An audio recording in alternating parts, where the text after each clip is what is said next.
Good evening. I have 7 o'clock, so I'm going to go ahead and call to order this September 9 regular meeting of the Board of Commissioners of the town of White Lake. And I would ask, first of all, if you would please to bow your heads for the invocation. Dear Lord, we wish to thank you for giving us the opportunity to be able to gather here this evening to discuss the business of our town. Lord, we ask that you guide us and direct us as we attempt to do your will and as we try to do the things which are in the best interest of the citizens of this town. These things we ask in Christ's name. Amen. Okay. The next item on the agenda is the Pledge of Allegiance. We always start each meeting with that, and all of you here are welcome to join in. I would ask Commissioner Suggs if you would lead us in the pledge. I pledge allegiance to the flag of the United States of America and to the republic for which it stands, one nation, under God, indivisible, with liberty and justice for all.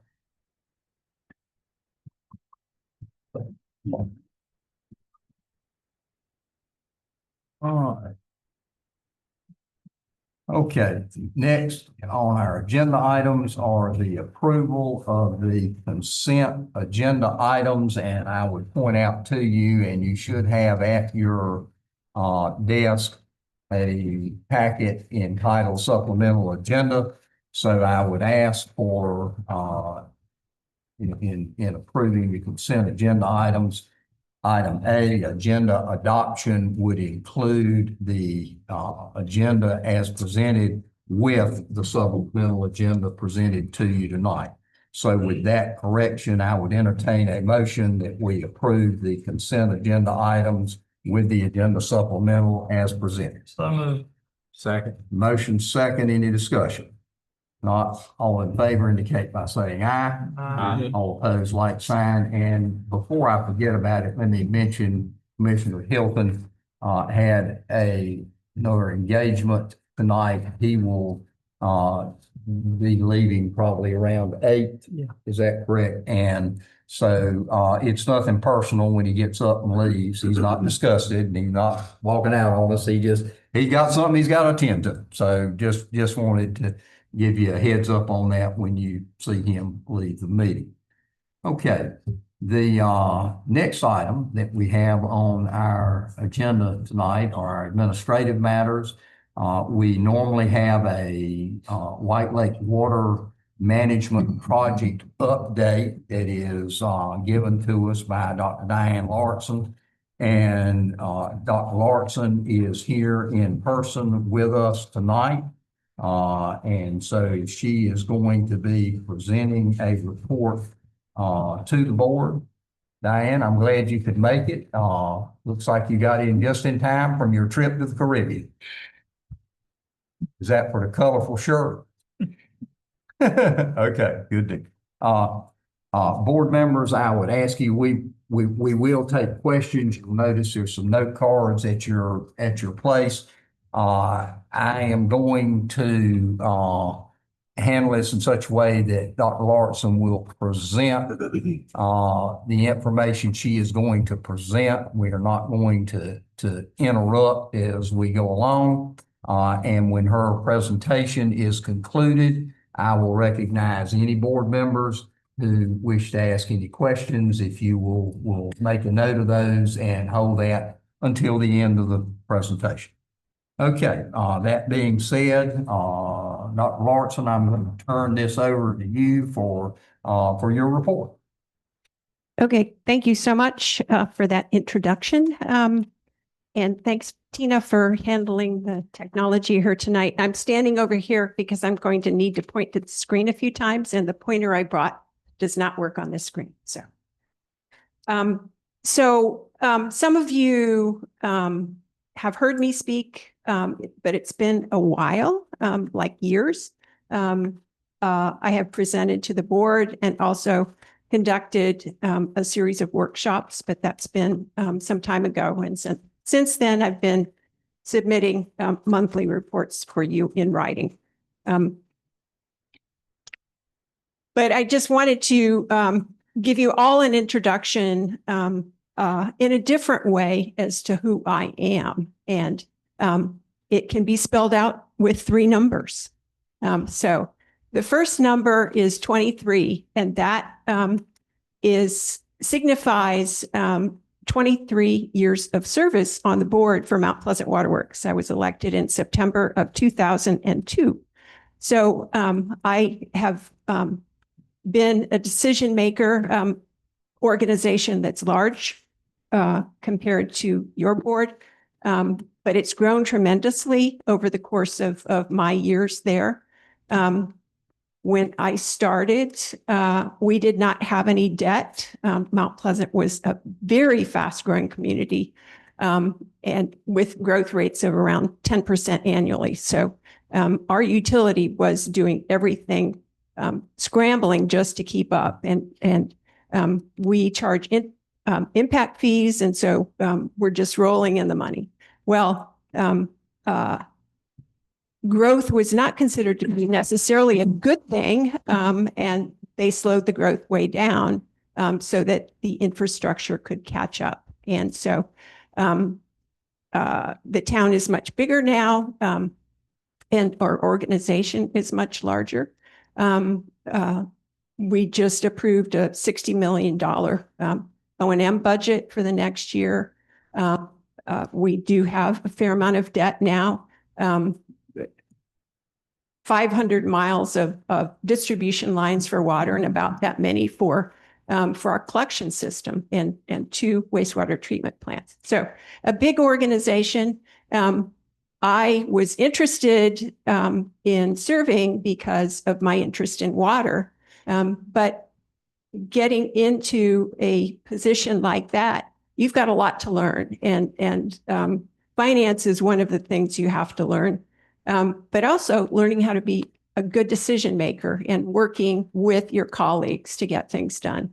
So it's been one of the most rewarding things that I've done, and especially over the course of the past 4 years, we hired a new general manager who is a scientist, and it's been just incredibly rewarding to see him grow as a leader. So, so that I guess sort of colors my my thinking about White Lake from a standpoint of utility, but also just recognizing what your responsibility as a board is. It's a responsibility to the organization, which is the town of White Lake. So, Dean, I have to throw just one more tidbit out about Mount Pleasant Waterworks. We received AAA bond rating this year. So, so very, very proud of the organization, and we're getting ready to go to market for a $60 million revenue bond. So a lot going on there. The 45 is a bigger number, and that represents the number of years that I have been interested in and working on Bay Lakes in North Carolina. I came to NC State for my PhD in 1979, and in 1980, I first visited Lake Waccamaw. I had read about the Bay Lakes and Lake Waccamaw in particular, and after the first visit, or even during the first visit, I became hooked. Lake Waccamaw is a unique place, but so are all of the Bay Lakes. And so that really, my experience there and continuing involvement carried through with respect to when hydrilla was first discovered there. In 2013, we started having technical advisory committee meetings, and the ranger from White Lake came to those meetings, and she would talk once in a while about White Lake. So I knew a little bit of what was going on there, but it was really trying to understand how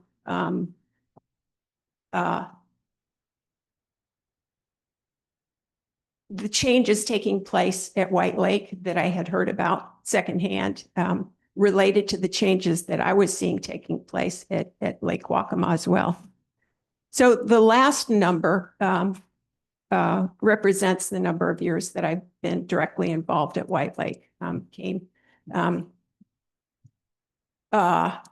It was either December or January, December 2017 or January 2018, that we had an organizational meeting to talk about how White Lake had changed. So I had been interested in possibly doing a grant or applying for grant funding to do some work on Lake Waccamaw and White Lake. And so I had contacted Brenda Clark, your former town clerk, about the possibility of doing something like that. And it didn't work out because the Lake Waccamaw folks were not interested in doing that. But she somehow kept my name. And so when things were starting to happen, she reached out to me and asked if I could help. So that's how I attended that first meeting. And I'll talk more about that in a few minutes. Next slide, please, Tina. So studying the Carolina Bay Lakes, I have talked about a scientist by the name of David Fry for some time and included him in my reports. He was a limnologist and fisheries scientist who came to UNC Chapel Hill in 1946. And he came from Wisconsin, which is the land of lakes. And so he, or a land of lakes, he was very interested in studying lakes here and got some grant money from the Wildlife Resource Commission to do some basic fundamental limnological work on the Carolina Bay Lakes. This is a picture of him at one of the Bay Lakes at some period. He, like I said, he only stayed in North Carolina for a brief time, but he would come back even after he moved on to another position to do more work. So what he was able to do in terms of comparing and contrasting the lakes really still holds today. Next slide, please. So back in the day, what got a lot of people intrigued with Carolina Bays was seeing them from aerial photographs. And he collected the aerial photographs that the U.S. Department of Agriculture had taken in 1938. Series of photographs, pasted them together, and from those photos and doing some mapping of the lakes, he was able to develop maps of the lakes and their depths and things like that. So these, the top picture on the right obviously is White Lake, and the bottom one is Singletary Lake. These were digitized from those aerial photographs and stitched together. Next, please. So this represents the hand-drawn maps that Fry drew based on his work and depth soundings. So this represents the depths of White Lake, and he was going out to take the soundings. This was way back before the days of low ramps, depth finders.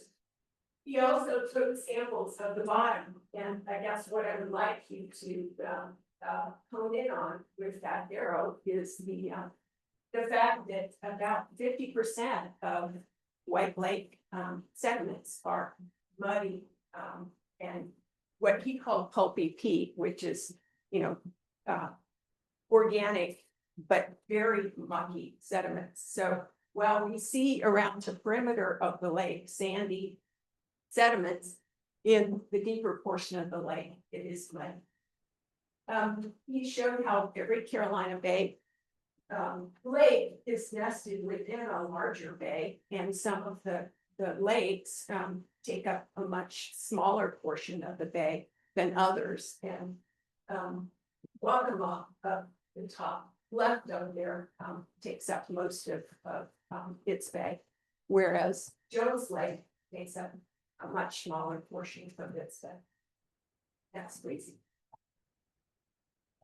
Okay, so one of the other things he was interested in a variety of different things, but he took samples of cypress trees, core samples to determine their ages and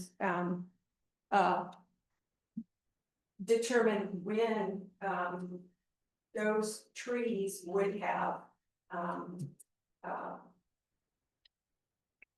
been able to develop, because they need to have dry land in order to germinate. And so he was able to relate the location and the age of a group of trees in the lake to a period in time in which the lake level had been about 2 feet lower, because there was a sawmill operation in the 1700s, and so they were using white lake water to run the mill, and so lowering the lake level.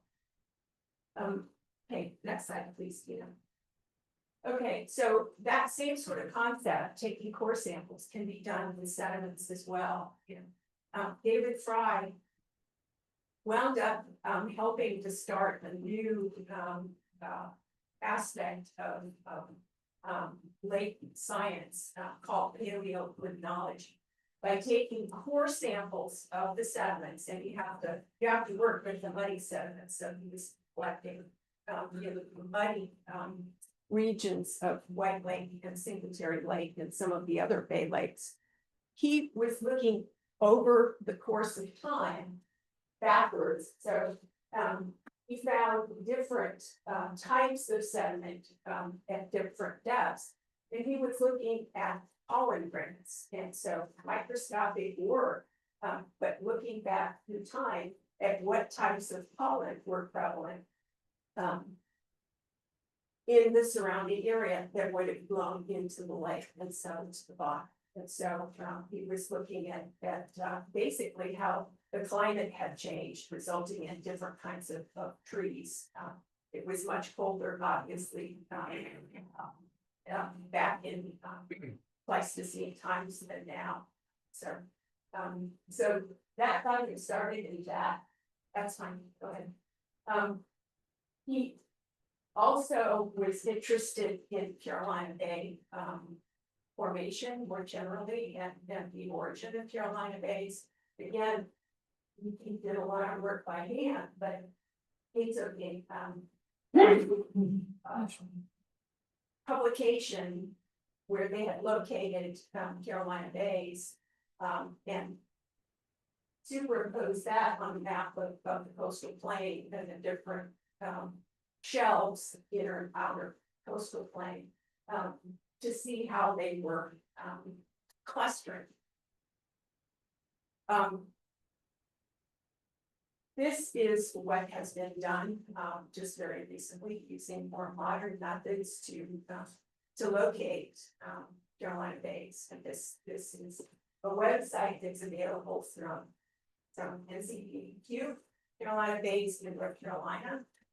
You can enlarge and click on it, and it's really cool to look at, to see how there are many more Carolina Bays than was recognized back during the period when all they had to look at was aerial photographs.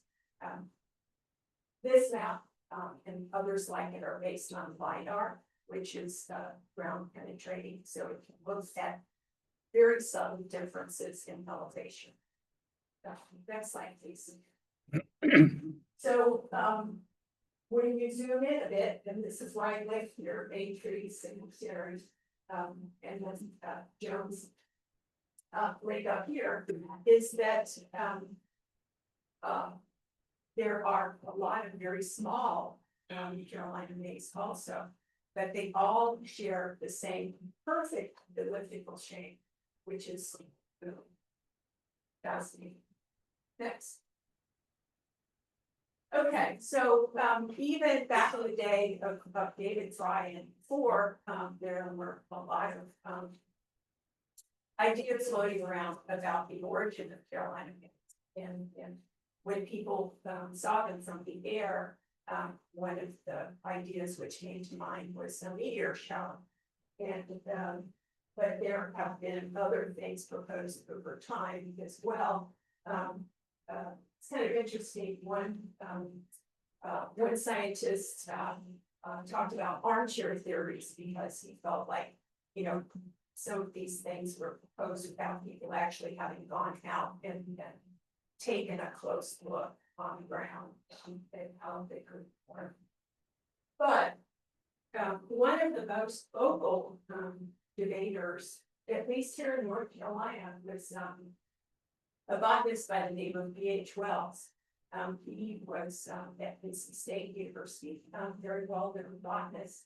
But he was also very active in proposing his own origin theories for Carolina bays. He and a colleague wrote a paper called Carolina Bays, Additional Data on Their Origin, Age, and History. And what's striking to read that paper is that it is just line after line after line criticizing David Fry's work and criticizing everything, and including the fact that David Fry was not in any theories of how the Carolina bays had formed. Next slide, please. But this is a famous paper because of this figure, and a lot of people are very familiar with this figure here at White Lake. As being a demonstration of the fact that the groundwater moves away from the lake. He talks so this was a random thing to put in this paper, but again, it was another way of him criticizing David Fry. As if you read through the whole paper, you sort of understand. He was criticizing what David Fry had said about the movement of water through the White Lake being the reason why the lake is clear, as opposed to being Blackwater Lake like the other Bay Lakes are. So he says in his paper that he had had an opportunity a few years ago, from the time he was writing, of observing the springs at White Lake, the boiling action springs. However, when he did this test, it was the time in which there was the lake level was low, there was no water leaving the Turtle Cove outlet. So the movement of water was not into the lake, but the lake itself was serving as a source of groundwater. So I have given you a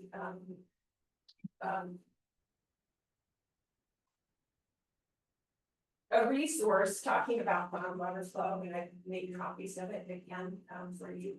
But this is one of the figures that I shared and explained in there. The reality is that at White Lake, the groundwater levels vary, and how the lake influences groundwater, or how groundwater influences the lake, never stays the same. It really depends on the relationship between the lake level and the water table level surrounding the lake. So there are times, it's shown in the top illustration, in which the groundwater levels are so high that there's groundwater coming in from all aspects of the perimeter of the lake.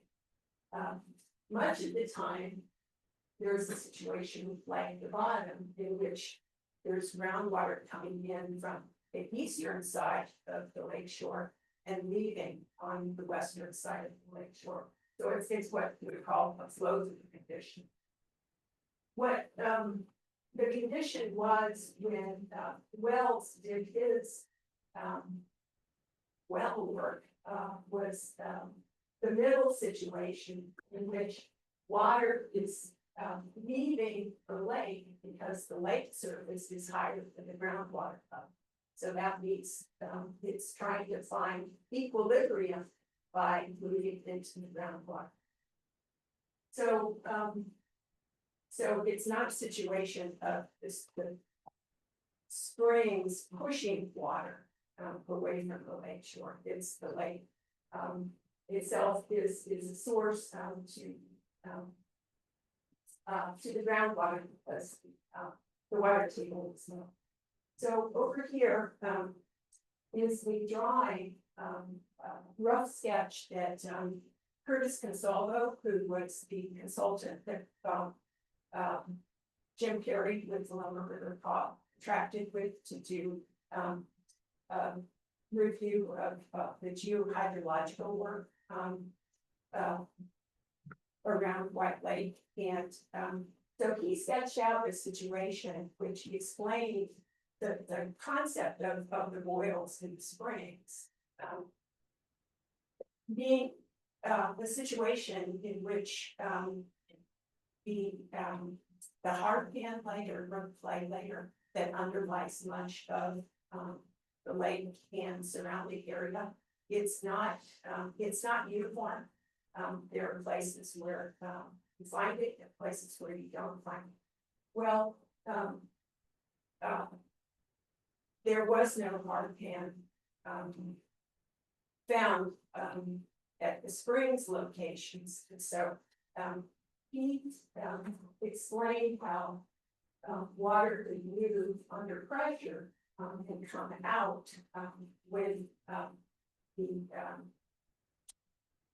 the deeper groundwater level was high. So that exists during periods when the recharge level is high, and but it does. The springs don't flow like a boil all the time. A lot of times the flow is much less. So that even when David Fry was working, people showed him where the springs were located, and he did some investigations, and he was not able to detect any temperature differences, which would be an indication of water flowing in, or any chemical differences like changes in pH or anything like that. So but he clearly didn't see them. And so the structure of them was an indication that yes, there's water.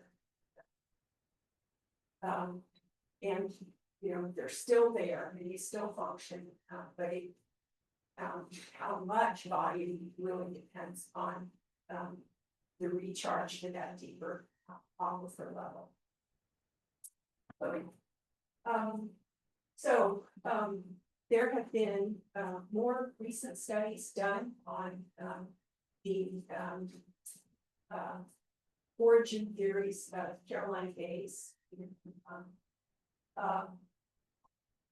What is pretty well recognized now is the shape, the elliptical shape and the orientation of these bays is a result of wind and wave action.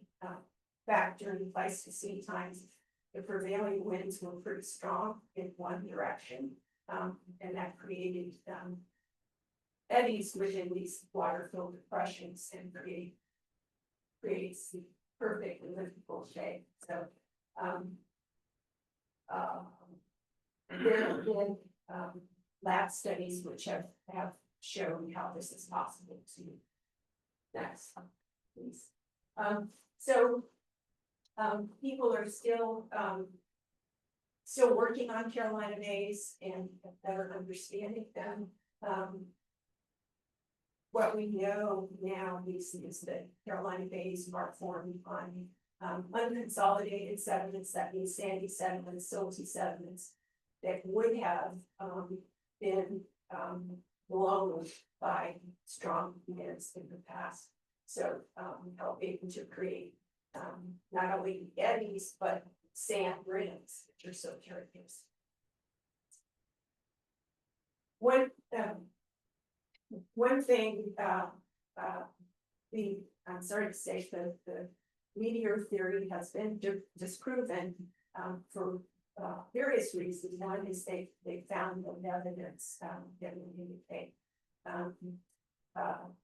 remains of meteors and Carolina bays were not all formed at the same time. Another interesting idea about origins, though, is closer to home, and this is mystery ring. Is what I call it, the Jones Lake. So some researchers from overseas studied lakes over there and hooked up with somebody here who noticed in Google Earth photograph this perfect ring of dead vegetation trees at Jones Lake. And that photograph on the left was taken in 2009. This one was taken in 2020. So if you know where to look for it, you can still see it. And one cool thing about Google Earth is it's now incorporated older images. So you can click back in time and you can see some imagery from White Lake, for example, that shows the springs or shows the the times in which the dark stained water is coming in from the drainage ditches on the eastern side of the lake. So it's just another way of viewing things that are very interesting. So, very engaged in looking at that and stuff. Okay, next, please. Okay, so enough about the Carolina bays more generally for now. So I mentioned before coming to White Lake when this happened. This was a filamentous algae bloom, and filamentous means thread-like.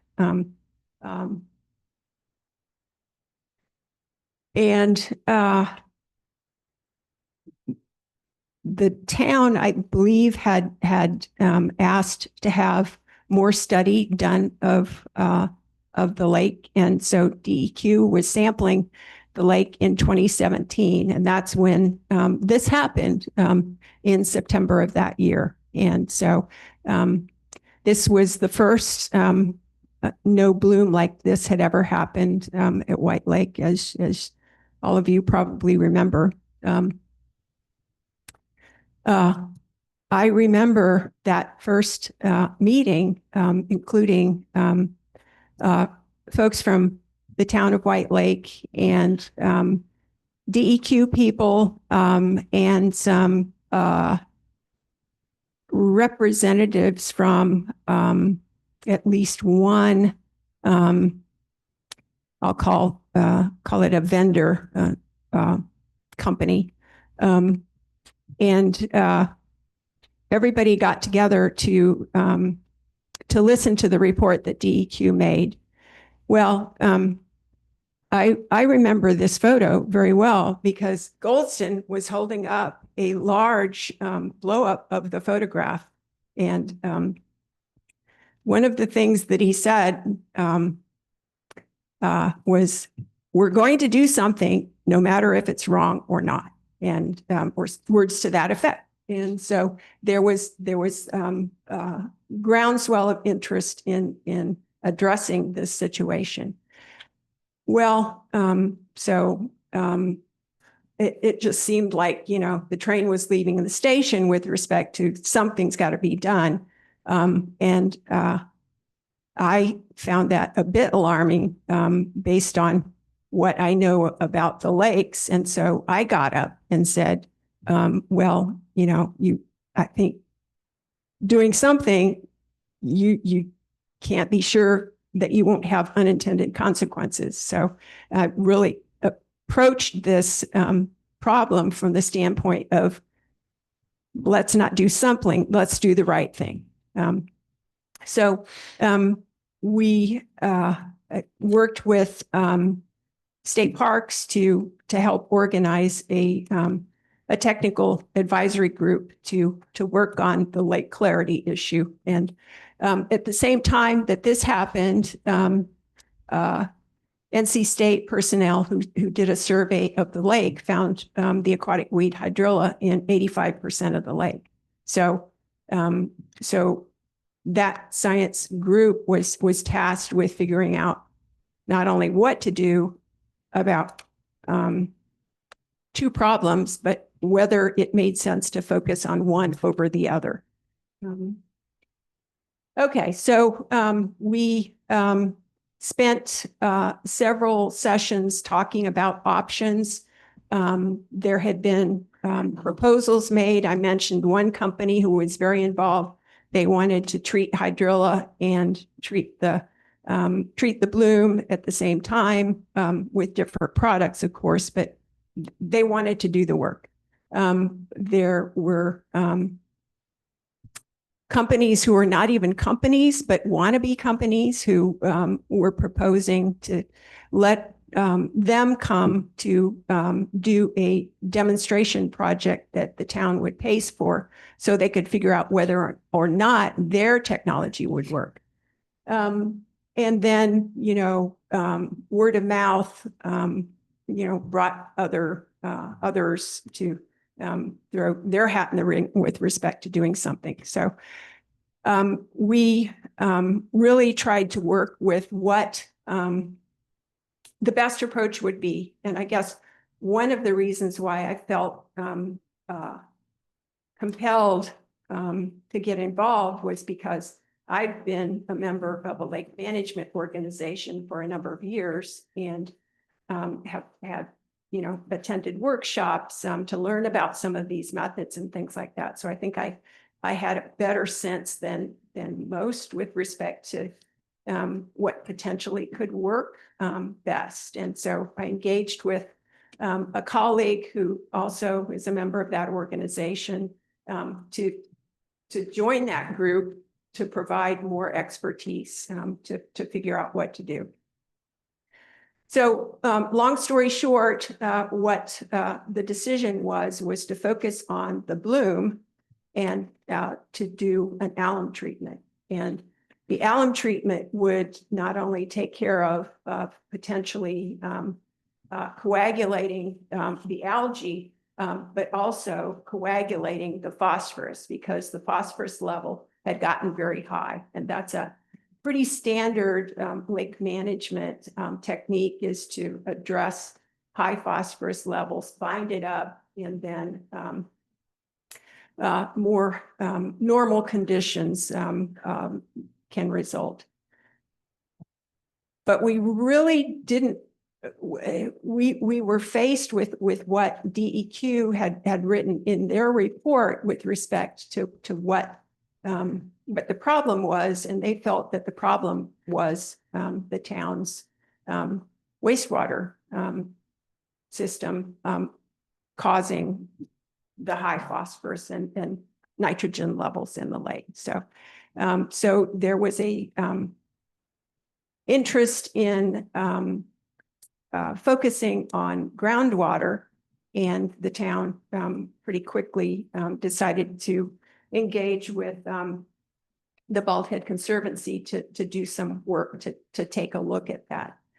And that's where we started to hear more about groundwater, the relative importance of groundwater to the lake. And the DEQ report really focused just on groundwater.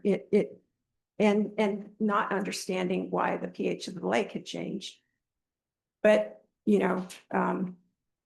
the major source of water to the lake is rainfall on the lake surface. So the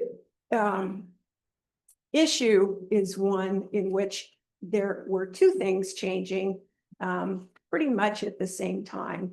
We had changes in the pH of rainfall, and we also had changes in the amount of nitrogen, which is, fertilizer for phytoplankton in the rainfall as well.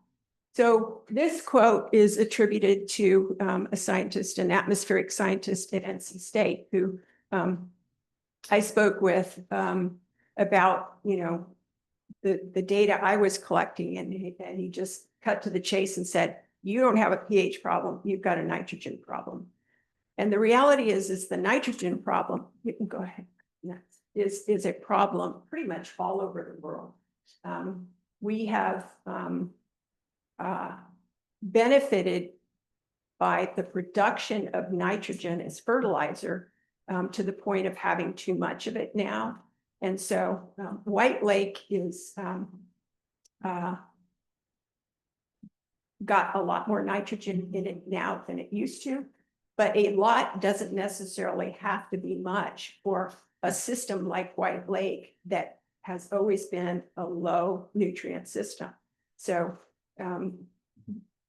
scientists are finding in high elevation, pristine lakes and things like that, they're having blooms and bad things come in because they have more nitrogen now, and that is coming in from the air, and it's, like I said, it's a global problem. And that arrow points to North Carolina, and White Lake is located right in the middle of that. Okay, next slide. This is a result of the fact that we've got an overabundance of intensive animal agriculture that is causing the emissions of nitrogen in particular, goes up into the air and then comes down as rainfall. As you probably know, swine operations, there's been a moratorium on new farms, but generally there are not permits required for poultry. So there are more poultry operations now. And they, that big orange bar there represents the amount of nitrogen being produced from poultry operations. Don't want to belabor the point other than to say that this is something that we as lake managers can't control. Next slide, please. Okay, I mentioned we don't have acidic rain anymore. As I said, I think that folks at DEQ couldn't figure out why the pH of the lake had changed because they weren't thinking about rainfall. But when you look at maps, we don't have acid rain anywhere in the country anymore. And so that's a result of, cleaning up the smokestacks, much less sulfur dioxide and nitrous oxides being emitted, which cause the acidity of the rain. Next slide, please. Okay, so this photo here shows the pH scale, and it shows the pH of the different bay lakes, the pHs that were measured by David Fry in his work. So you've got Lake Waccamaw being the higher one, nearly 7, White Lake nearly 5, and then Singletary and Jones being more acidic than that. Vinegar down here is an example of a strong, what we call strong acid, and ammonia up here, pH of 11, is an example of a strong base. Well, one of the methods that was proposed at this meeting that we had and at the technical advisory group that we had about White Lake was, well, let's just put 50 tanker trucks of vinegar in White Lake and make it acidic. And if you make it acidic, then it's going to be clear. It won't matter what the nutrients. Well, that ammonia up there, that's the emissions from the confined animal operations. It's very, very, very basic. So you don't need a whole lot to make have a big impact. And pH, it's, you know, it's a simple number, 4, 7, 6. But the reality is that the pH scale, small p, big H, means it's a logarithmic scale.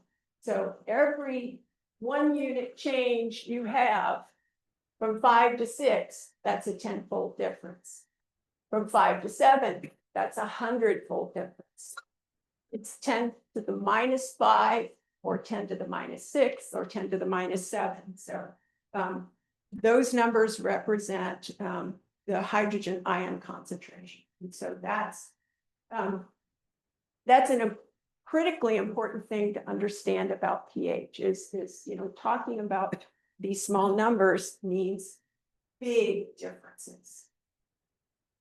So the fact that, the fact that we have rainfall right at 6 now, to try and get any reductions below that, you would not only have to change the pH of what's in the lake, but you're all the time having something higher. Go ahead, Tina. Thank you. So basically, if you wanted to use groundwater, pump it into the lake to change the pH of the lake, you would need 100 times as much as the volume of the lake to be able to make that change. And when you start pumping more water in the lake, you're going to have a situation like this where the lake level goes up. So where's it going to go? It's going to go into the groundwater. So from several aspects, chemically and hydrologically, it's not possible to have influence on changing pH of the lake. And one of the individuals who has been a proponent of that, I did not hear it directly, but I know near Womble that if the pH of the lake is lower, it won't matter what the nutrient levels are. And that is simply not true. So, so we're not, it's the nutrient situation that is causing more productivity in the lake. And go ahead.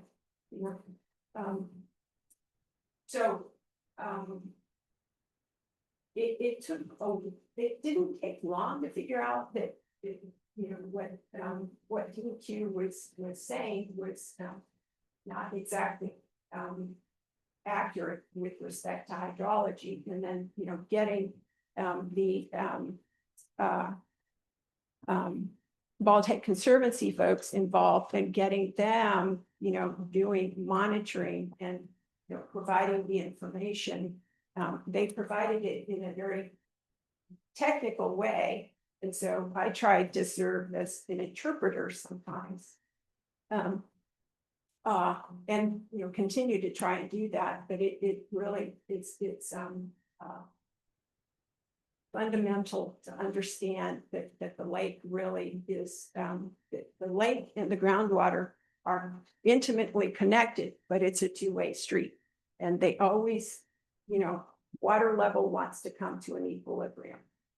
So, okay, so sorry, back please. Yeah. My involvement was you know help coordinate with getting a company to do the alum treatment. You know, I relied upon my involvement with the Lake Management Society and my colleague to help select the company that we felt could do the best job. And, you know, DEQ mandated sampling that they wanted done during the time of the treatment so that they could, you know, ensure that the lake was being protected. The fear at the time was that the lake level was, I'm sorry, the pH of the lake was just going to tank. And so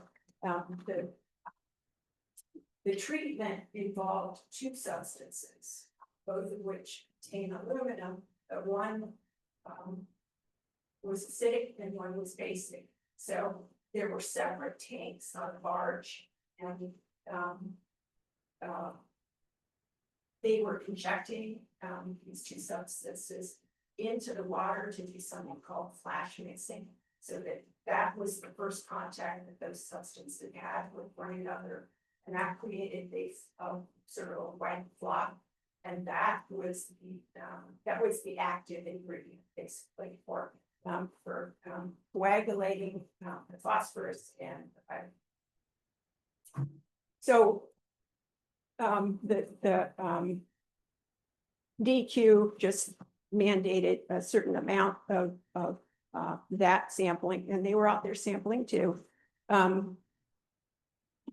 But engaging with the mayor, you know, I persuaded him that we really needed to continue to monitor the lake and to better understand what was going on. If we had not done that, we would not be in a very good place, I'm afraid, in terms of really understanding what's going on.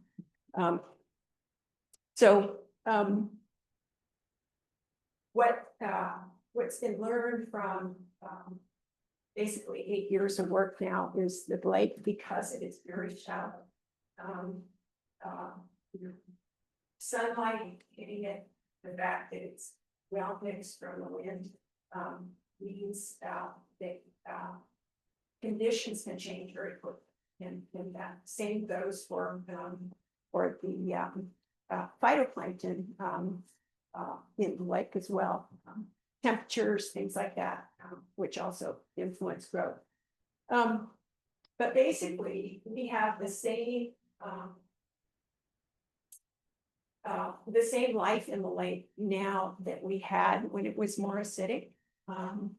It's just at times we have more of some things, and you know, some things like yellow perch, their juveniles were more sensitive to low pH. So with a higher pH, we've got juveniles like crazy now, and you know, so that's good for the bass fishermen to have a lot of forage fish in the lake now.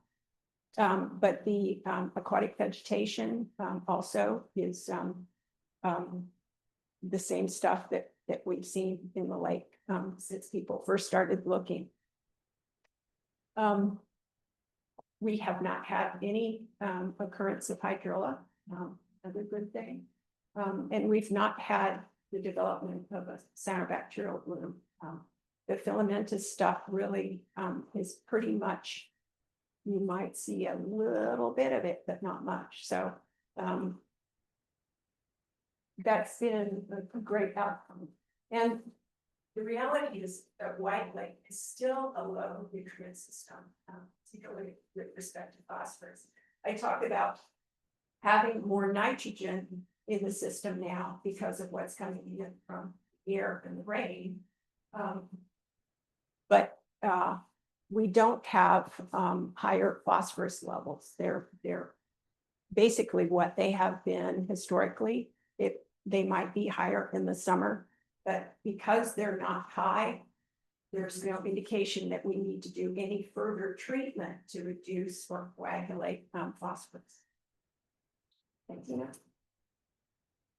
So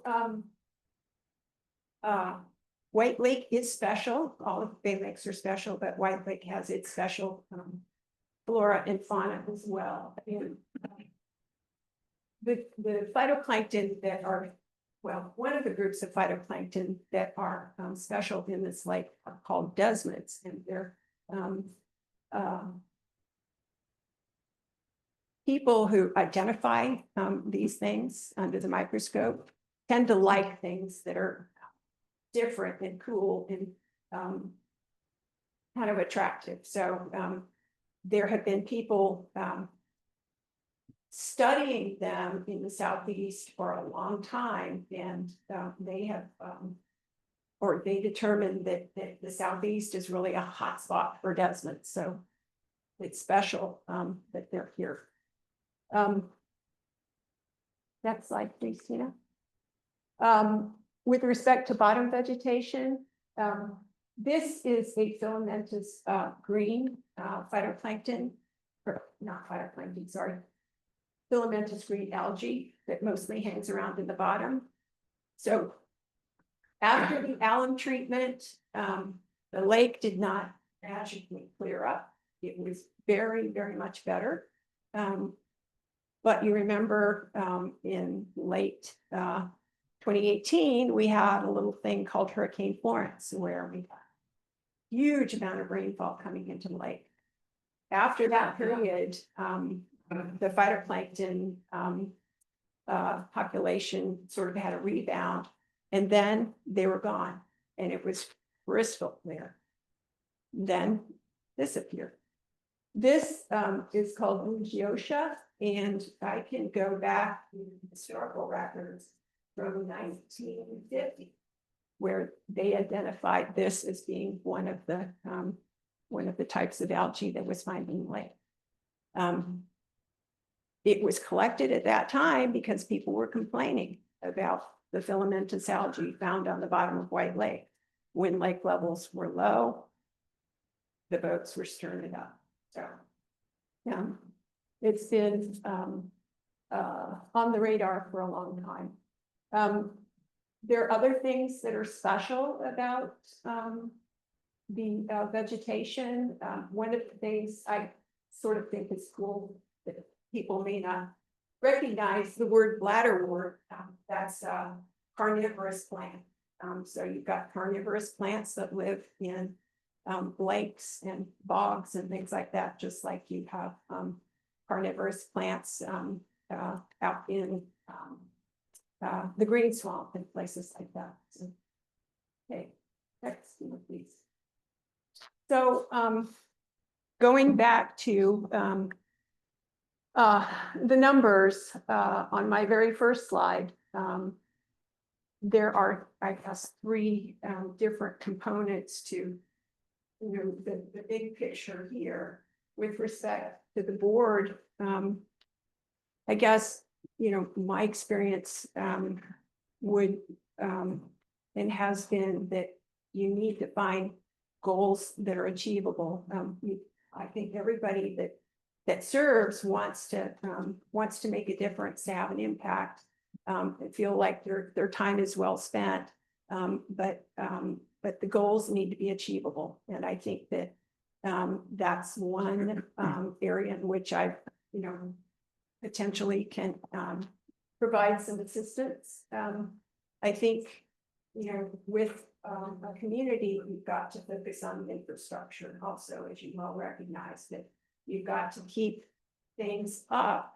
And it's hard because the older things get, the more expensive it gets to catch up. But that benefits the community and the environment.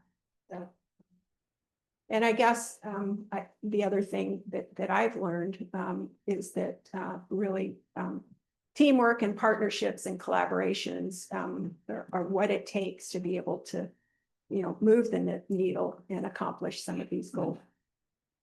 With respect to Bay Lakes, I obviously I'm a Bay Lake nut. I feel they're all special, and that White Lake is special because it is a Bay Lake. It is a naturally created marvel, and so I think as much as we can do to draw in, you know, the other Bay Lakes as being sister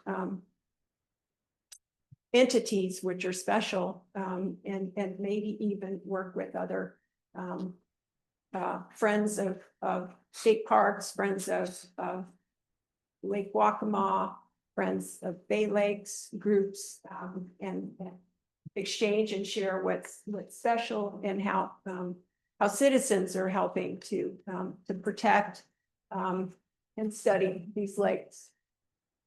So the third component then, I guess, gets back to the science part and the monitoring part, and really using the information that I've been collecting to better understand what stewardship goals can be established or sustainable.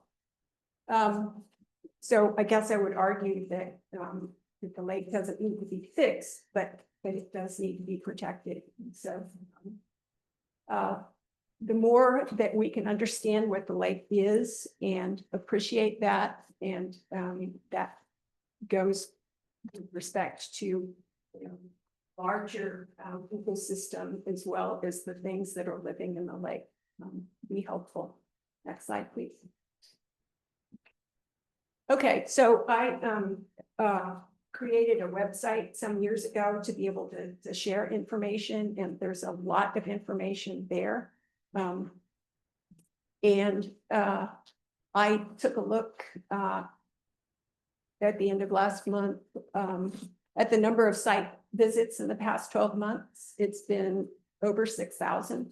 It's running something like 500 to 600 visits a month. So that's not new people that are looking, but, you know, probably a lot of times people coming back to see it. I know a lot of times when I'm doing searches now, I'll wind up, oh, there's my page from White Lake Watch website. So I think that has been a success.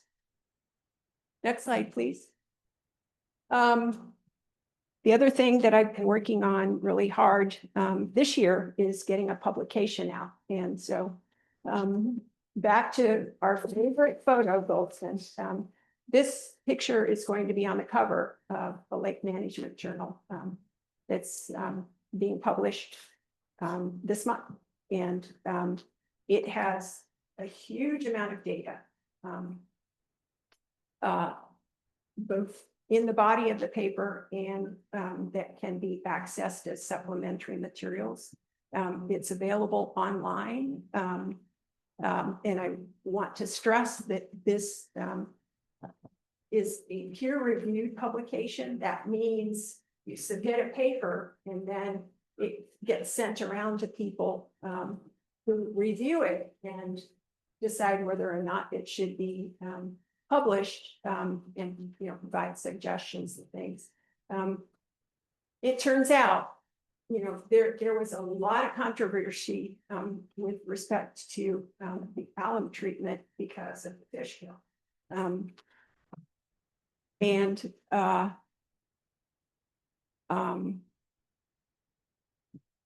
There were individuals at DEQ that were very unhappy that that treatment was to take place. And one individual in particular really tried to torpedo it. And so in the, you know, in throes of the fish kill, you know, I get a phone call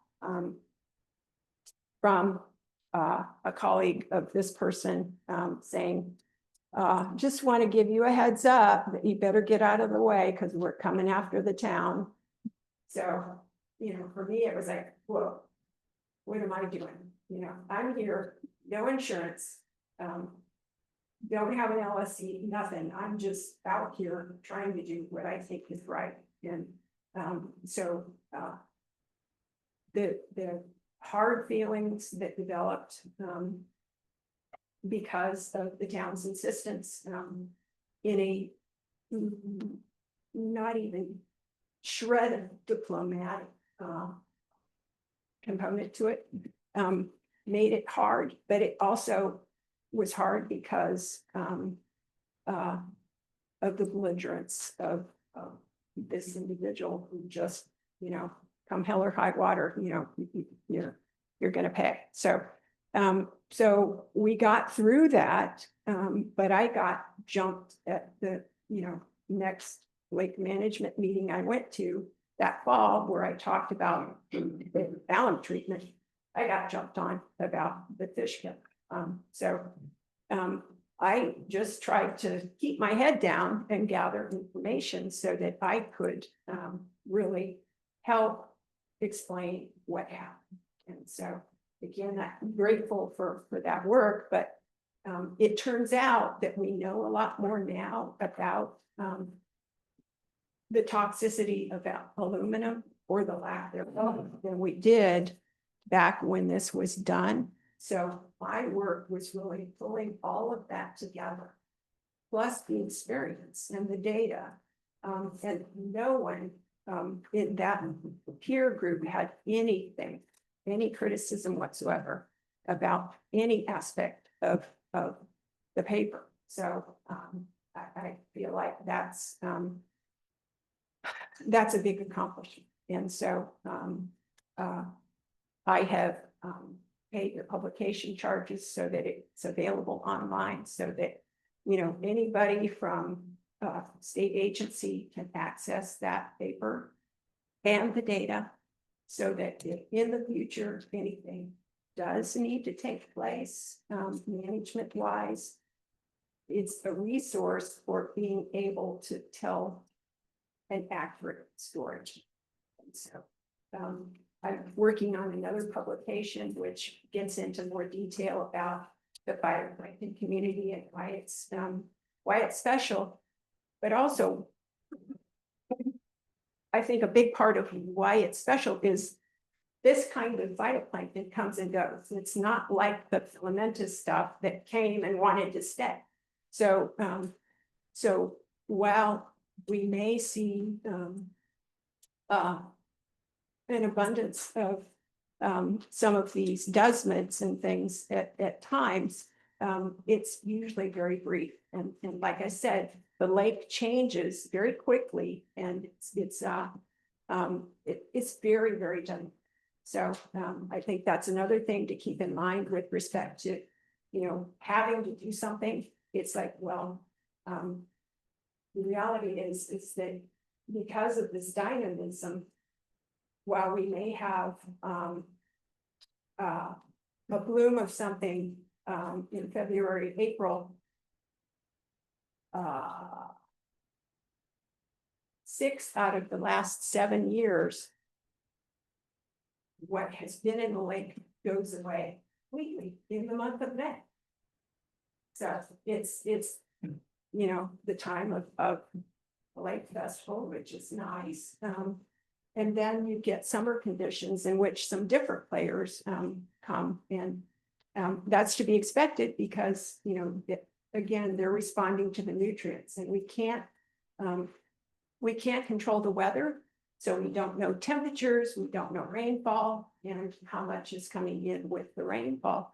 So, the phytoplankton are kind of dealing with what's coming, and they deal with it, they use up the nutrients, and then they go away. So, so the lake is productive over a much longer course of time than the DEQ folks realized, because they're just sampling every 5 years from May through September. Well, they're missing a lot of the action of the early spring action. Sometimes there's more fall action too. So I think the fact that I have been out sampling more of the year has helped understand what's going on. Also working with people who are very good. The lab that I've been using in Seattle is very good. One of the only labs that's able to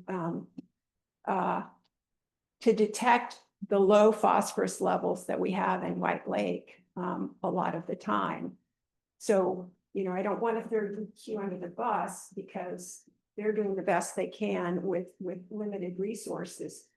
But their detection limits are much higher than White Lake's phosphorus levels are much of the time. So, so I've been able to confirm that, yes, you know, the lake phosphorus levels do get very low in the wintertime. So more good news, no need to do anything about the nutrient situation. You know, my colleague who identifies phytoplankton, she's very good. She and I were actually in graduate school together, and she worked with some people at NC State who were very good at what they did. So, so I think we're going to have another really good story to tell with respect to this other paper that we're working on. To the extent that we can, you know, sort of move towards engaging with some of these other groups like Friends of Lake Waccamaw. The aquatic vegetation survey that NC State's been doing every fall. There's talk about not doing another one every year. So do one this year and maybe 2 years from now. But the agency who's been matching the town's contribution to that is, you know, not able to say that they're going to have the money going forward. So I think if we can, if I can work with individuals here, the Friends Group, interested citizens who want to learn how to identify the aquatic vegetation, then we can have people here who are, you know, trained to know what's what and what to report if we have something like that. With respect to fish, the Wildlife Resources Commission has been doing what they call a Creel survey of the Thursday night bass fishing tournaments this year, which is great news. You know, as you might imagine, it's mostly local people who are coming from work, and as the fisheries biologist says, they're coming in hot, you know, and they just want to get on the lake. But, you know, we need to be able to inspect the boats that are coming into the lake. And I think, you know, if they're local people, fine, but if they're boats that are coming in from reservoirs that we know have hydrilla, I think it's important to have some sort of means of checking. I was able to take a look at the boat decontamination stations that they bought for Lake Waccamaw. Unfortunately, they've put them in places where I don't think this much. And I know that Jeff at the marina does not want one on that property. He says, oh, put it across the street. So I don't think that is necessarily going to be something to invest in. But to the extent that we can educate people, you know, what to look for, and really work with the marine dealership in terms of them making sure that they're not putting anything in the lake with a ballast bag, potentially having contaminants in it. Also, I think that would be a better place to focus. So, as opposed to buying devices. So yeah, I'm gonna wrap it up here, Dean. I gotta go, but I just wanted to ask one question if you don't mind. Yeah, but let's just have one. I'm not taking questions until Okay. it's over, but since you're having to leave. Yeah. You done it? Okay. I was just All gonna right, well, ask, I'll recognize Mr. Hilton in for a question. I was just gonna ask, I know a lot of people have asked me, like, hog farms, CAFO facilities, 2007, basically the state stopped the permitting process. They could be rebuilt, but you had to tear the facility down, build a new facility. So there's been some time that, those hog farms have already been there for many years prior. I know the chicken production has drastically gone up. I know blueberry production has grown up. I know there's wells down that we don't know. The question always comes back to me is what caused it to happen in 2018? Because everything prior to that was fine. And, we talk about air quality, we talk about nitrogen in the air, all these different things, but we didn't have a problem until 2018. So what is your theory on what really caused that? Was it going on long before? Didn't nobody could see it? Yes. I think. And is the septic, sewer system, we're doing replacement treatment process and stuff. So, there's a lot of things like that that we are working on. Yep. And the state has been very kind to work with some of us to get these dollars coming back to the lake. We're optimistic that we'll get more. Sean's been working on that, but I know there's some in the room that would really just like to hear the theory about, from just say 2017 to 2018, what was going on to make the lake. Okay, so. Well, so, I think the only thing that was unusual, was the fact that, the filamentous, cyanobacteria, came in down and, the fact that we have not had any indication of that now, whereas we have, a situation in which the natural, the historically, present, deserts and other, things. They were in the lake, but because there was not much, in the way of nitrogen, they didn't do much, but, like I said, the pulse of a little bit of extra nitrogen, it doesn't take much. And you had it in 2013. Okay, that was your first one. It wasn't filamentous cyanobacteria, but it was a result of some big rains. Okay, so that was kind of the start of it. But that was a bloom and came and went because it was, it was not cyanobacteria. We're seeing with time, more diverse community developing, more diversified developing, so that I can look back through the records, my colleague identifying what's in the lane.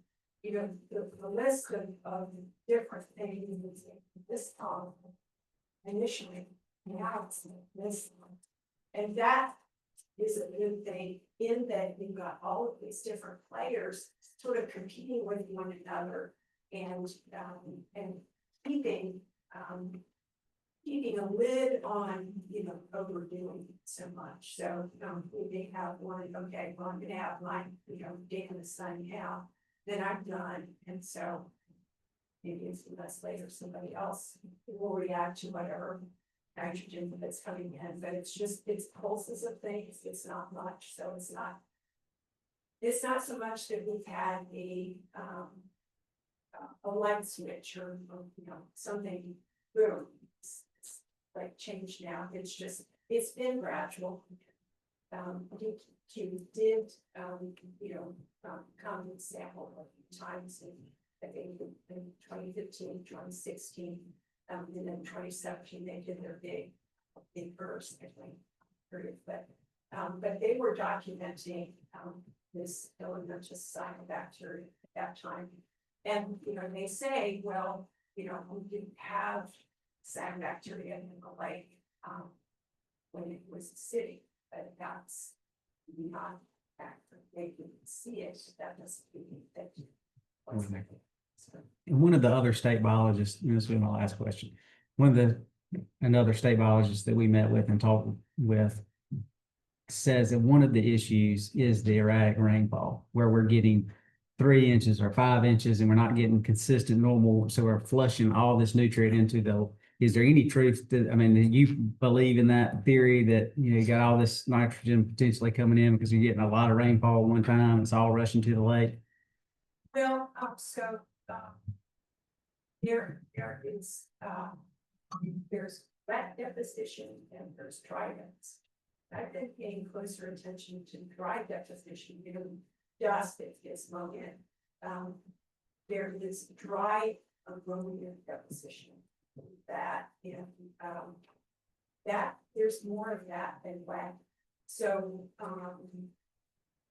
I think that, the changes in weather, the extreme precipitation and drought, we saw that last year. I mean, we had a month with no rainfall. We had 3 months with much above average rainfall. Those kinds of things are happening more frequently.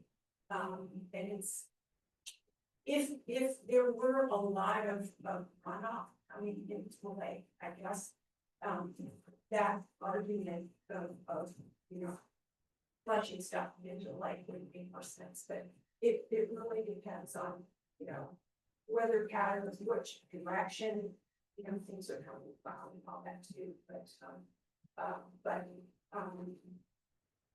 the reality is that, the total amount of deposition is a function of rainfall. So you lose where you have more rainfall, you're going to have. Thank you. Okay, again, if anyone has any questions, if you'll ask to be recognized by the chair, I will do that in order. And Mr. Blunt, you have the chair. I'll take You have the floor. I'll try to make it pretty quick. The meeting I met with you on, and I invited myself to, it was very educational. Man, I shared a lot of information. I had people approach me, why we hiring you when we can get state for free? And what you educated me on was that we do a much thorough test. Our results from the state has a lag time up to a year. Now, if I'm saying something wrong, you correct me, but that your test that you send to the scientists in Greensboro breaks out more of the allergies and the causes. So then there was something I asked about, treating of the lake. And your response was, if it comes with clarity, ain't happening. But now I've got folks who are having rashes inside their bathing suits, just reported me. Had people have some infections from a wound. I had a 2-year-old grandson that has I forget the thing, it's a little rash. I'm concerned about putting him in the water. And then I have people rent my houses $3,000 or $4,000 a week, and I'm thinking, yeah, just go ahead and jump on in there. But I'm hearing, is there any way with the data that you got collected that we can go to somebody? And I know there's been hard feelings with the town and some of these folks with the state. Give me their name and number, and I'll call them. I have nothing to lose except for millions of dollars. But is there something we can look at forward towards solving these type of issues we're having from tourism? I'm glad the fish are doing well, but these are something I like to see we can work towards. It's great we got these papers and what you're doing, but meanwhile, back here, what we can do for our tourism.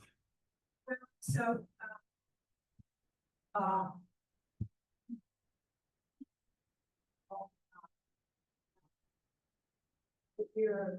the treatment was very firm that they don't make any recommendations with respect to anything in the lake that would be problematic. We go to the health department. Well, the problem is the health department, we got them to use some sampling, but the kinds of testing that they do is not really helpful. And I can go back in the records in the year 1950, and there were a lot of complaints. They had the health department do some sampling, and, again, results reported, the things they were testing for, things weren't. So,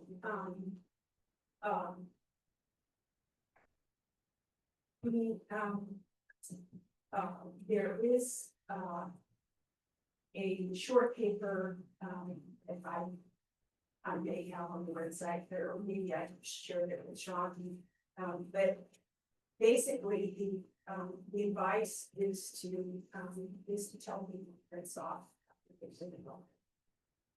And, just like you would if you were at the beach and you want to get the salt off.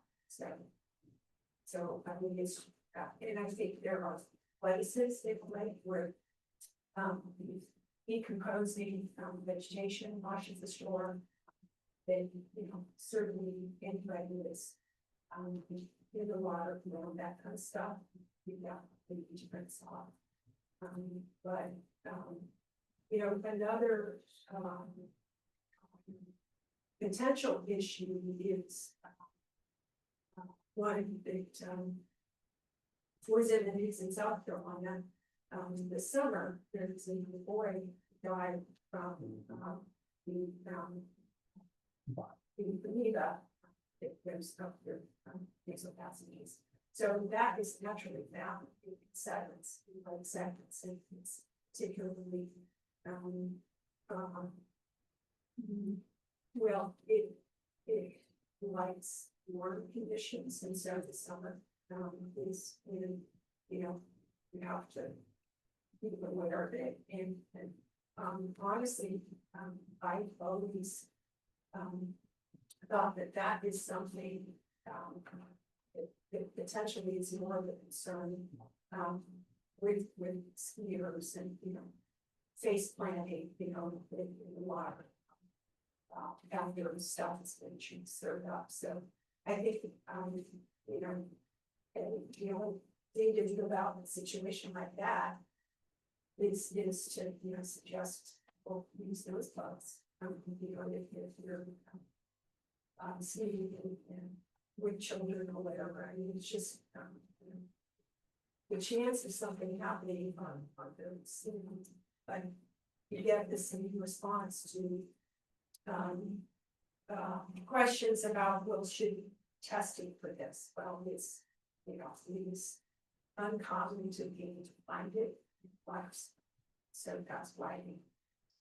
So you just have to, I guess, be educated enough to develop your own strategies for the things that you recognize potential risks. Well, just a follow-up close, the water clarity I felt, and some of our commissioners help out there, has been a little clearer this year, till this past few weeks. Water temperature was down. Our rainfall was up. We captured some of that water. Just didn't rush out on an artificially low rating. I think that's helped some, and we need another rainfall. But if there's something we can do as far as treating some type of lake or something during certain times of the year, we've got the money, it's been set aside. No, we don't need to collect any more of it. But I like to talk with someone and see what we're going to do in the future. Thank you. Okay, anyone else have any questions? I have some questions. Terry, I'll give you the floor for your questions. All right, I had a question about the rashes and bites too. This was my summer home, and we didn't have a bathtub or a shower until I was 18. We took our bath in the lake every day. But the rashes under bathing suits and bites, especially as the water got really warm, were terrible. Is there anything in your lab results that could tell us what that might be?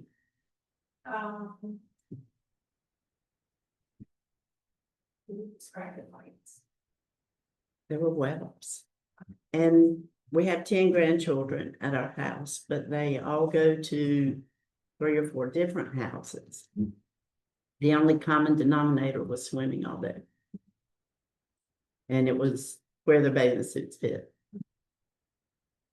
And the neighbors were covered in rashes, like it looked like they had a bathing suit on because under the fabric, it was just a red rash. So, Well,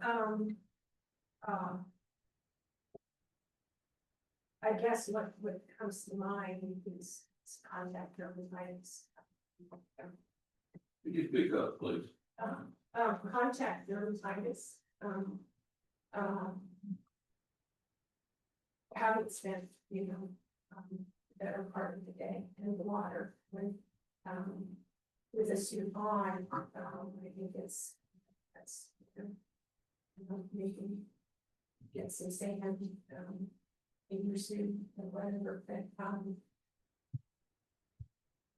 I don't know of any testing that could distinguish that. I know, often on the years, there have been things reported in the newspaper about friendships and all that. I think, Sean, you were trying to track reports at one point and has been in one part of the lake and some more issue or you might discern what you might be setting. Something to that effect. I worked with Lane Lane Gardner at Singletary State Parks. And it does seem, I have to go back and look, but it does seem like it was more on the Nathan's Cove side and the Lake Place condo side where most of the reports were generated that contacted town hall at least. yeah. Well, I've been swimming in this lake my whole life, and this is the first summer we've seen any of this. So, my next question is, what did the results of the Seattle lab test analysis tell us about the lake water quality and clarity?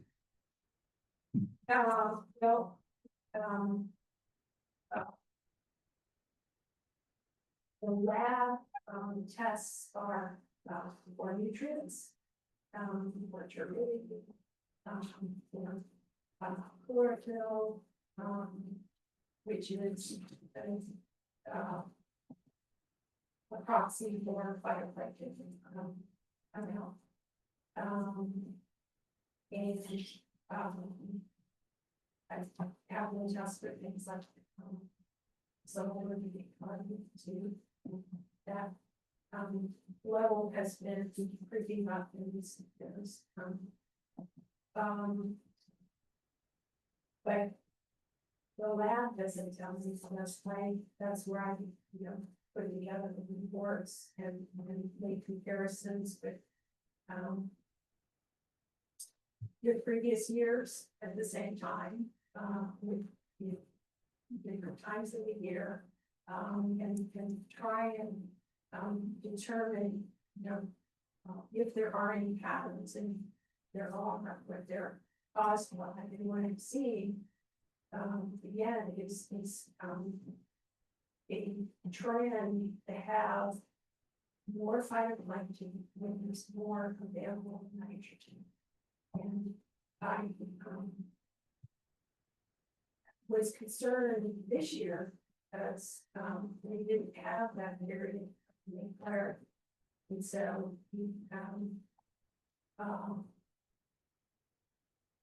the pH level stayed rather than a longer period of time. And that's the only I guess indication to me that we might have a situation develop in where the zone into San bacteria could take over.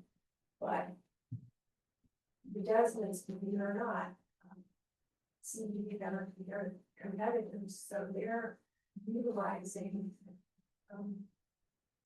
the nitrogen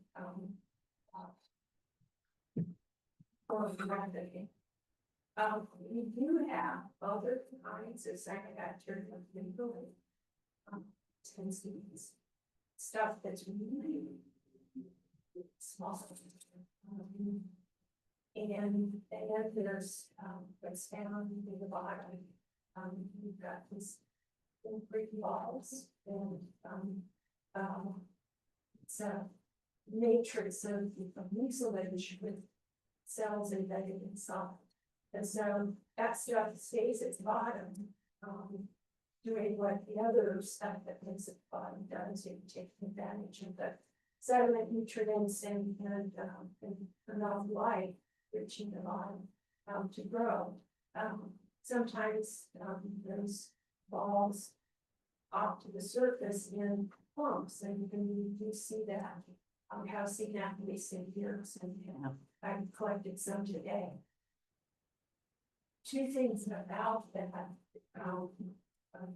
one of the state parks people that I know out and says, oh yeah, I remember that stuff when we were swimming in the lake as kids, we used to throw it when, It's different. something. It's different now. I mean, the balls, there were some that were where the kids were swimming this weekend. And it's not the kind of stuff we used to throw. That stayed on the bottom. So in,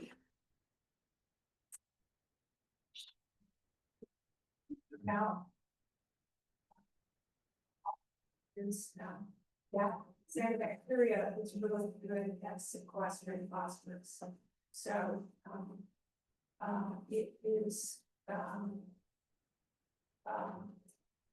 another thing that's helping control the nutrient,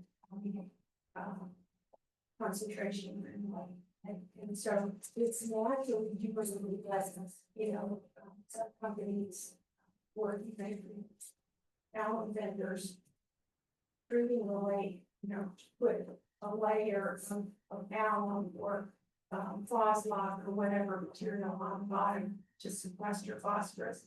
That's what, some bacteria are using first naturally. And it's also because they're large, they for food source for small fish. You've got a much more robust food chain now, because we have more nutrients taken.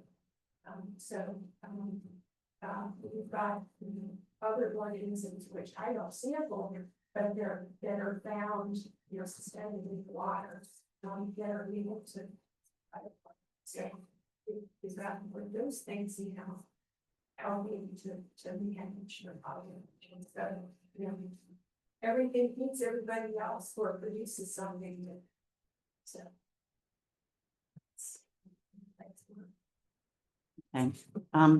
You said there were high levels of inorganic nitrogen in April. Do you know why? Well, it's what's coming from rain. All right, that's a simple answer. Do you have a list of action steps you've recommended to the town? I was thinking that the wash station at the marina would be on that list, but I guess not now. Huh? Well, it was on the list, but I think, given it, and originally the Aquatic Reef Council was going to provide a match for Lake Waccamaw and White Lake, and we call it kind of a demonstration and some data. And then Lake Waccamaw got some money somewhere else, and so the council said no. Well, I think White Lake Marine is talking about putting one in. Yeah, well, I think it would be helpful for them to use, and I talked about that. I know he was being financially constrained. It's trying to talk to him, so, but honestly, if another thing that he talked about was building a tank so that he could test his boats without having to put them in. And my opinion, that would impossible thing to do. some grant money could be obtained to support this, development, small business. But if those that are being tested, and they're bringing it in, and they're having thousands. And the Chinese, if we could eliminate that would eliminate, the big potential problem with introducing, unwanted things. So you feel like that, boats coming in that have had ballast filled somewhere else are bringing things into the lake? Potentially, and then they are servicing boats, reservoirs of downstate. Yeah. So a wash station at that part of the marine business might be beneficial. No, it's not a wash station, these things have tools on them, and they've got a vacuum so you can suck out the, I don't know, you can Ballast. suck out ballast. But, you're like, well. Thank you. Okay, any other questions that we have at this time? If not, Diane, we appreciate you. Well, I don't know that I do other than the many things that I discuss with you all the time, going along. I think the thing I keep running into more than anything else, as I've related to you in the past, is we keep getting requests that we go and dig wells and find to dig till we find low pH water and we pump it into the lake, and that's going to solve our problem. And I haven't seen anything that indicates to me that that is true. And if you wouldn't mind commenting briefly on that, if you understand what my thought is on that. I guess I tried to address that question, with the, pH graph and understanding that it's a logarithmic scale, and the fact that, you would have to use such a tremendous amount of water to have any impact on the pH. And, I guess that's, again, it's not realistic from that standpoint, but also anything that comes into the lake. Would probably be less than the volume of rainfall that comes in from that period of time. So, and part of, counteract what's happening with the higher pH of the rain and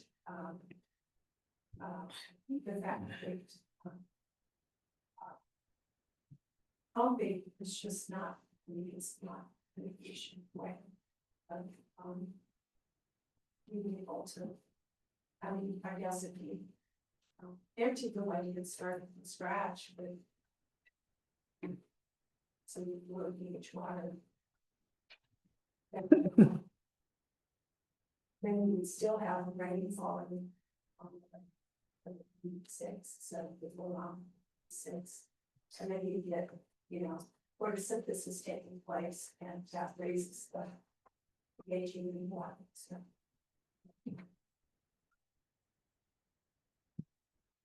Yeah, we thank you for being with us tonight, and I will say that after we suggested what you've got here, if we've got additional questions, which we may have, we'll be glad to submit those through our town staff, because we're, everybody that's in this room and at this table wants the lake to be clear again, just like it was. And I subscribed to the light switch theory for quite a while until I finally figured out that this was something that happened over time. It wasn't a light switch. We started getting green water in 2013, and it kind of reached a pinnacle in 2018 when we did the alum treatment. But we just say, Diane, that, you know, anything that you can help recommend to us that I realize where the state's at. I realize that we're talking about not fixing the lake, but protecting the lake. But it is important that with us being a commercial recreational area, we are first and foremost concerned about the safety of the folks who come here to the lake. But we want to do whatever is reasonably possible to try to help with our lake clearing. And I realize it's a, you know, it's not a simple fix. If it was, anybody could do it. But we want to keep continuing along that path, see what we can do as far as in conjunction with other things, trying to our lake clearing. All of us want to see that. But so many people just come here and enjoy White Lake. And just the bottom line is that is White Lake. That's what's unique about it. It's an icon. We talk about the Bay Tree, the Bay Lakes, and we're different. And that's what makes us unique. And I don't think it's unusual that we want that uniqueness again. And I do realize and try not to be unrealistic about what we can expect of it. But that doesn't mean that we don't want to pursue whatever we can reasonably do. So any advice that you can give along those lines, in addition to protecting our lake, would be helpful, beneficial. Yeah. Well, thanks.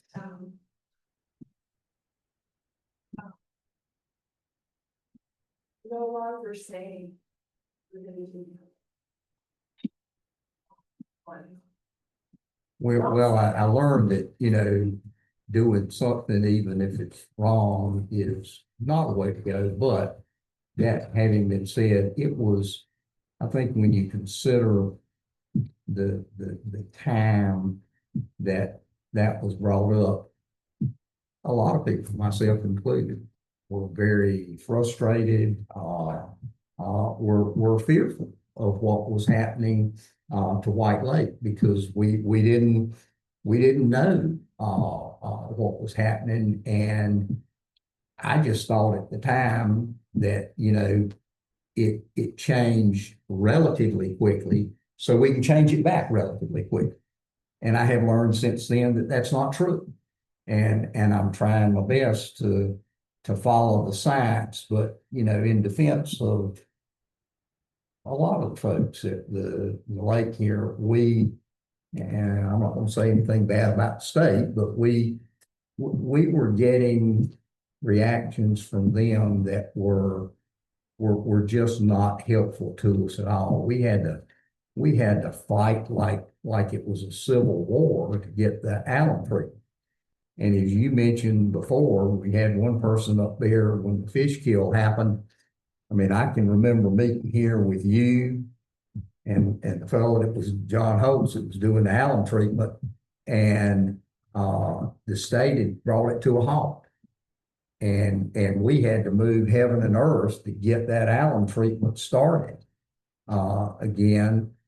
And, you know, it was just, John Holtz had said, well, I can't do it and start back because they're going to red flag my equipment. We're not going to be able to do anything. But with your help, we finally convinced them to let us continue and conclude the alum treatment, which we did. And, you know, too, we came on strong to begin with, but there was a lot of, I'm just glad for the information that you're getting and that we can share that with the state. And hopefully we'll get some listening ears up there if we approach them with the signs. And I just think that's very, very important for what we're trying to do. The first meeting that the state came into, Willis, and I'll shut up after this because, it's 9 o'clock and we still got a meeting left to do, but this is an important subject. The state came down and sat on those front rows right there and said, your lake water's not turning green. That's a reflection off the bottom of the lake. Well, fortunately, we had been out to the lake and gotten 2-gallon containers of green water. And we set them right up here. And there was no reflection from the bottom of anything. It was green. I mean, it was just that fine algae that was in it. And when we showed that to the state, the first statement, again, I'm not trying to criticize them, but I'm saying this to say that what we need to do is continue with the science and try to work together and work as hard as we can to bring something about, because the state just doesn't have the resources and doesn't have the knowledge to really be able to help us with that. And I think if we were talking to them here today, they would probably admit that was true. And I do want to partner with them. I want to work with them, but we're the ones that are going to have to do the research if anything is done.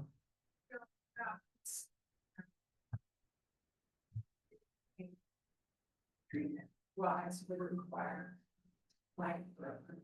So that's where this information will be helpful, but it's helpful with respect to deciding what, and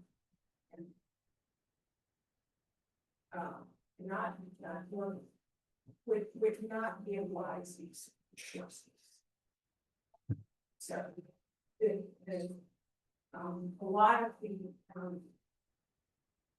folks that were interested in helping White Lake, they collect their own information and it's proprietary. So it's like you have to trust that they're doing what you're paying them to do, so I guess that's where, the fact that we do have really good data and could, use the same lab or whatever to independently confirm the efficacy of any work that's done. I think would be important because I know you asked me to review an application from Solitude Lake Management to do some work on the lake, was doing things that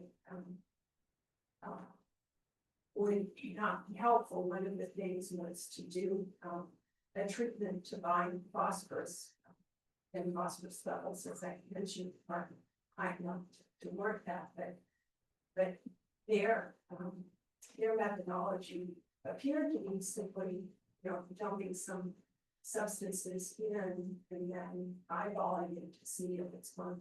That's not. I think you want to do that right.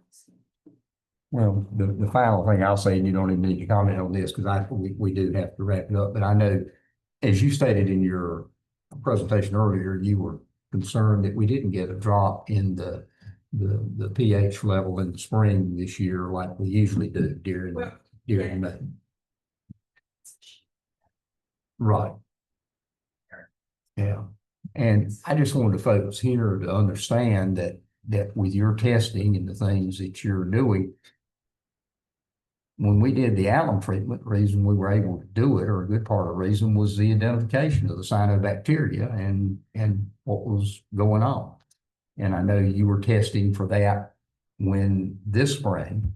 So I think we need to keep on with that because we need to be prepared and continue to work with the state that if we reach a point that we need to do that, that we're not behind the eight ball, that we've got the data and we can go to the state and say, we need to do this and we need to do it now. So we want you to keep that up.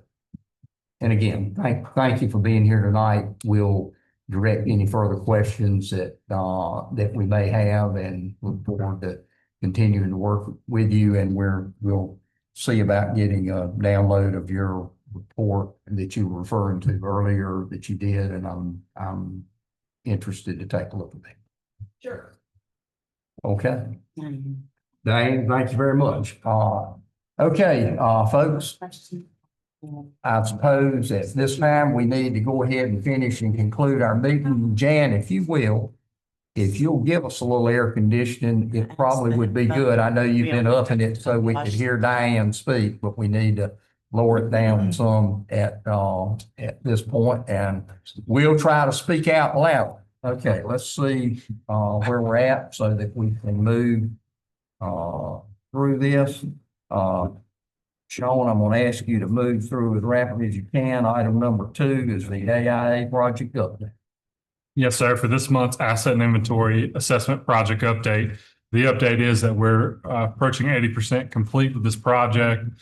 This week, actually, the conclusion of this week, we have a modeling meeting, hydraulic modeling meeting between ourselves and the engineering firm to start talking about our capital improvement plan development. That's important because, as you recall, last year, the end of last year, the town received a $2 million grant in the lead and copper service replacement line study. And we are trying to tie in our capital improvement plan from this water asset and inventory assessment plan that's been done to accomplish more than one goal for the town with one project and utilize grant money to do so. The last part of the update I do want to tell you is we're still on track for the asset management plan. That's the conclusion of this inventory assessment project for December of this year or January of next year. That's dependent on the state's review process and any input they give us on the asset management plan itself. If there are no questions, Mayor, that concludes this month's asset and inventory assessment project update. All right, if you move forward with item B on our OSFM grant. Item B is the Office of the State Fire Marshal OSFM Rescue Grant Application. As you recall, this is a grant application that we apply for every year in our fire department. Chief Brennan does a great job of trying to identify grants that are available. And with this being a reoccurring year, he actually puts this in the budget for his budgetary request so that we can budget the match. It's a $20,000 grant. It has a $10,000 match. In other words, it's a 50-50 grant. These are pre-budgeted funds. Staff is asking these are funds in next year's budget for the grant cycle. So staff is asking that we obligate funds in next year's budget, a little bit looking forward to apply for this grant, because the grant application has to be submitted before the budget is finalized. If there are no questions, staff would ask that the board approve requests to participate in this year's OSFM grant cycle as presented. I'd entertain a motion to approve this. So moved. Motion second. Any discussion? Not all in favor indicate by saying aye. All opposed, like sign. Item C is the insurance pool safety grant. Sean? Yes, sir. This is another grant opportunity staff has identified. With this grant, it is another 50-50 match. It is a $5,000 grant, so $2,500 match from the town, $2,500 grant funds from North Carolina League of Municipalities. This will be used to purchase flotation devices, as well as high water signs, as well as barricades to try and improve our disaster response. If there are no questions, staff would ask that the board approve the request to participate in this grant cycle as presented. Entertain a motion to approve. Second. Any discussion? Not all in favor indicate by saying aye. Opposed, like sign. Item D is letter of support to North Carolina Congressman Rouzer regarding transportation bill. Yes, sir. This is a staff request in working in collaboration with Palmer McIntyre, the Great State Trails Coalition. There's a letter of support being prepared from that organization to North Carolina Congressman Rouzer's office to support a federal funding of transportation bill that has a huge impact across the state, but specifically as projects that are highlighted in this letter of support in the 7th district, which is Congressman Rouzer's district.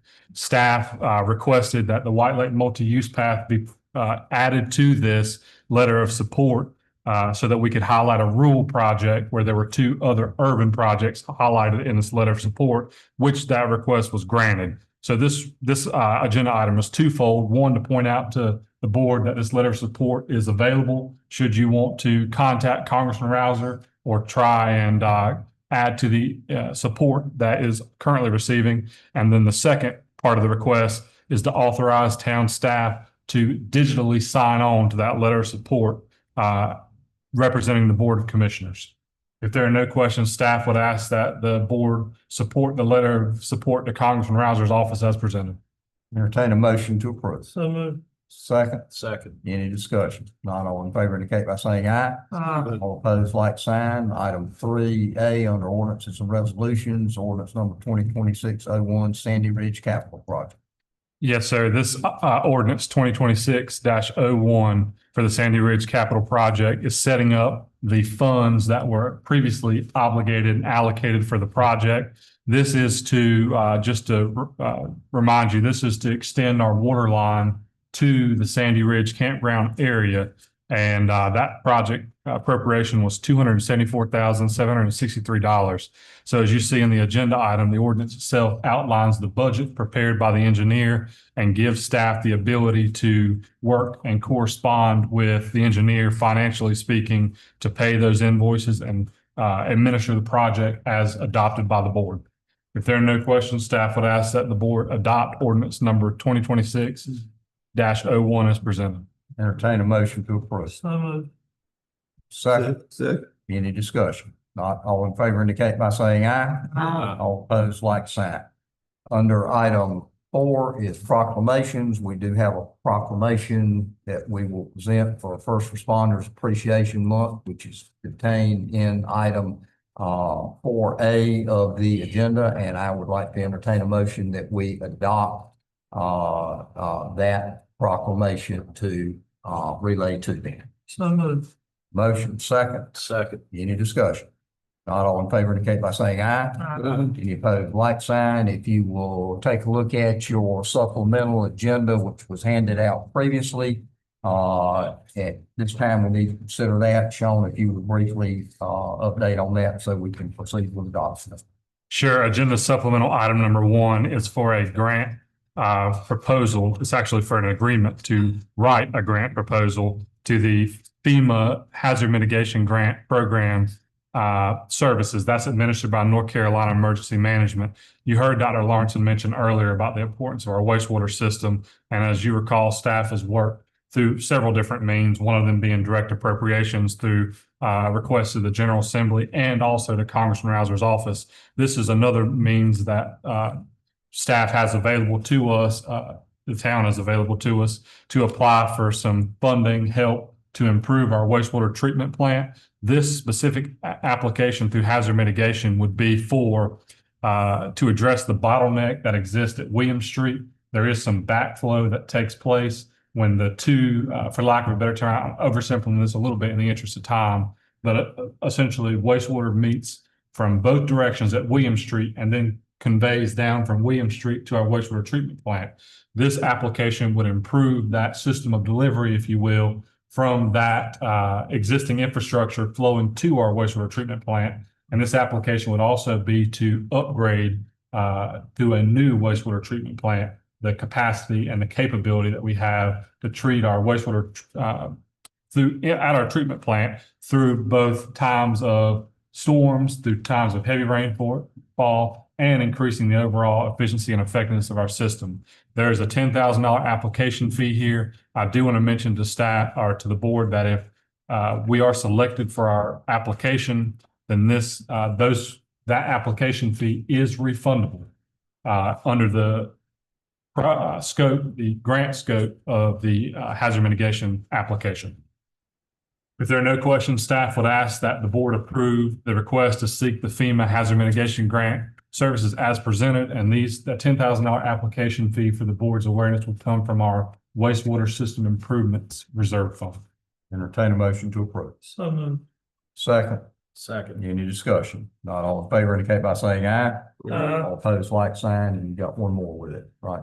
Agenda, yes, sir. Agenda supplemental item number 2 is for another grant application. This is an asset inventory assessment grant for wastewater. As you recall earlier, we are doing a water asset and inventory assessment to develop our asset management plan on the water side of the equation. This will be to develop the same type of asset management plan on the wastewater side, which is important when we're looking at grants and we're looking at trying to procure help through appropriations or loans or any other type of funding source.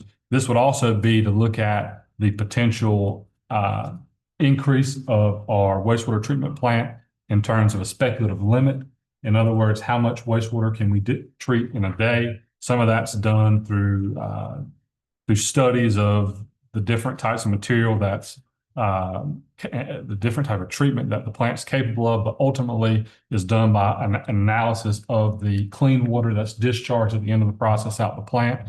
And then finally, this would also be looking at some additional wastewater treatment facility upgrades on the infrastructure that brings the wastewater to the treatment plant itself. So the previous application was essentially to try and establish a new wastewater treatment plant. This application is to try and continue to upgrade our efficiency and effectiveness, as well as creating an asset management plan.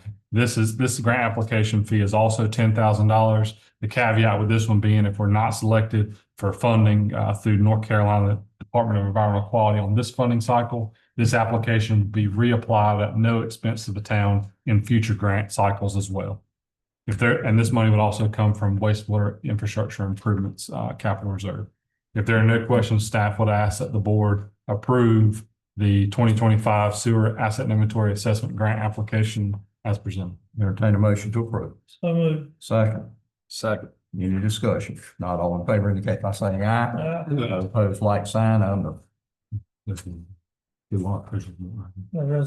a third one as a resolution. I'm sorry. Go ahead with that. Agenda supplemental item number 3 is just a resolution. It's part of the grant application process for the aforementioned asset and inventory assessment grant through the North Carolina DEQ grant program. This resolution states that the town gives the authority to staff to make the application, and it obligates the grant funds.